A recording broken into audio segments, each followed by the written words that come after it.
மிகப்பெரிய ஜனநாயக நாடான இந்தியாவோட தலையெழுத்தையே எழுதிக்கிட்டு இருக்க ஒரு எந்திரம் தாங்க இவிஎம், எலக்ட்ரானிக் ஓட்டிங் மிஷின். இதோடைய தொழில்நுட்பத்தை டீகோட் பண்ணலாம் இந்த வீடியோல. நம்ம நினைக்கிற மாதிரி இவிஎம் அப்படின்றது ஒரு சிங்கிள் மிஷின் கிடையாதுங்க. இதுல 3 யூனிட் இருக்கு. ஒன்று பேலட்டிங் யூனிட், அதாவது நீங்கள் போயிட்டு ஒரு நேமுக்கு நேராக ஒரு சின்னத்துக்கு நேராக உங்களுடைய வாக்கை செலுத்துறீங்க இல்லையா, அதுதான் பேலட்டிங் யூனிட். ரெண்டாவது கண்ட்ரோலிங் யூனிட். இது தேர்தல் அதிகாரி கிட்ட இருக்கும். ஒருத்தர் வாக்கு செலுத்திட்டு போனதுக்கு அப்புறமா தேர்தல் அதிகாரி அதை ரீசெட் பண்ணாதான் அடுத்து வர்றவங்க அவங்களுடைய வாக்கை பதிவு பண்ண முடியும். மூணாவது ரொம்ப ரொம்ப முக்கியம், விவி பேட். இது ஒரு சின்ன கண்ணாடி பெட்டிங்க.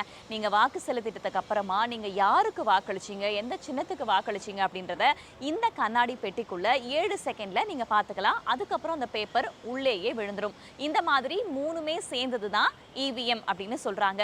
வரலாற்றில் நம்ம எடுத்து பார்த்தோம் அப்படின்னா 1982ஆம் ஆண்டு கேரளாவில் நடந்த இடைத்தேர்தலில் தான் இந்த இவிஎம்மை கொண்டு வந்தாங்க. அதற்கு பிறகு அதோடைய வெற்றியை எதிர்த்து நீதிமன்றத்தை ஒருவர் நாடுறாரு. அதுக்கப்புறம் நீதிமன்றம் அந்த இடைத்தேர்தலை ரத்து செஞ்சும் உத்தரவிடுறாங்க. அதுக்கப்புறமா 1989ஆம் ஆண்டு இவிஎம் நாடாளுமன்ற சட்ட திருத்தமா கொண்டு வரப்பட்டு அதுக்கப்புறம் தான் நடைமுறைக்கே கொண்டு வருது.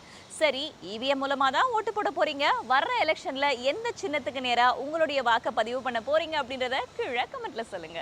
இது அரசியல் அகராதி. நான் பேதவள்ளி.